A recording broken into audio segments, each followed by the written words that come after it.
Hi traders, if you've recently subscribed to my channel, then thanks for subscribing. If you haven't subscribed yet, then subscribe and keep up to date with my analysis.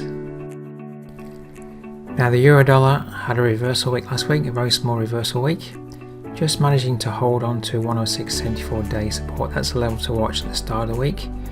Does that level hold or break? So it could hold for a move back up to retest daily resistance 107.36. I'm inclined to think though that this level may break. Watch it to become resistance intraday for then a move down to challenge monthly support 106.35, and can we break down and through that level this week? Okay traders, that's my analysis for today.